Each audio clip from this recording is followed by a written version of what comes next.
The industry-wide secret butchers don't want you to know about.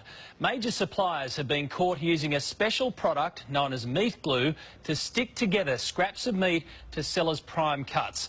But while this product has been banned overseas, there's no law prohibiting its use here. Here's Rodney Lowe's with this special investigation.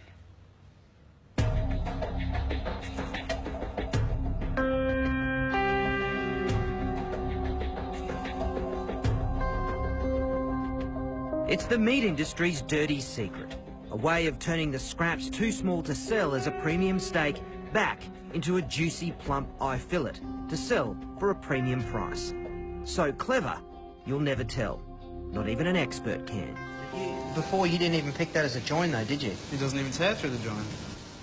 A bit hard to tell, isn't it? Butcher James Faulkner runs Queensland Natural Beef Company, an organisation dedicated to using as few additives in meat from paddock to plate as possible. But tonight, he's exposing how some parts of the industry are able to trick their customers and use whatever it takes. Yeah. I've just got some fine diced beef and my special enzyme. I'm just going to mix it up a bit. Why have we got the masks on? This is dangerous. See that? Don't breathe that in. This powder is transglutaminase enzyme, otherwise known as meat glue.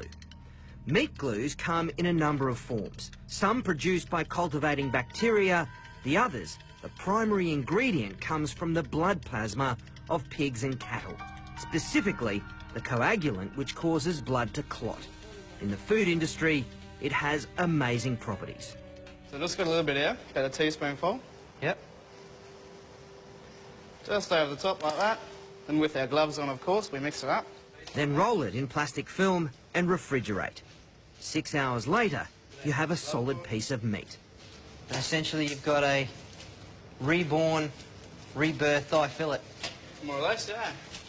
Ours uncooked is easy to spot the difference, but cooked is another story. OK, so the meat glue one is on the right, and the real McCoy is on the left.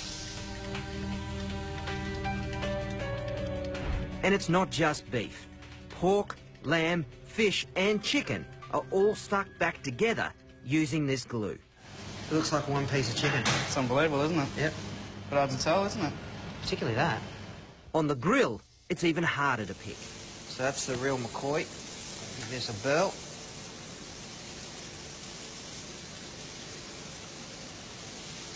Nice and tender, nicely salted. All right, let's go for the meat glue.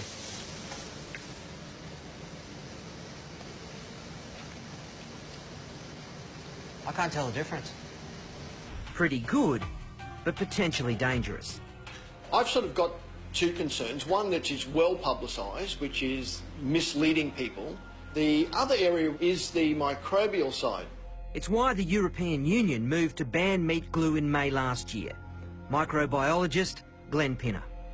If this food is sold or represented as a solid piece of steak and you cook it rare, you're really leaving yourself open to get food poisoning. Once you glue two pieces together, it's difficult to cook thoroughly those parts that were on the outside but are now on the inside.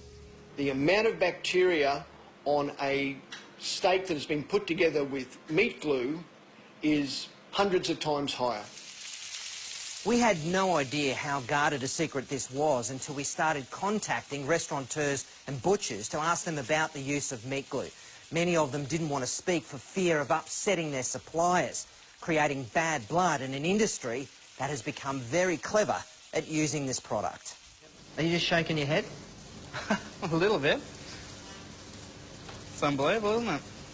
This cube roll we bought from a wholesaler that produces stuck-together steaks en masse. Their effort's so good, James, our butcher, couldn't tell even when it was raw.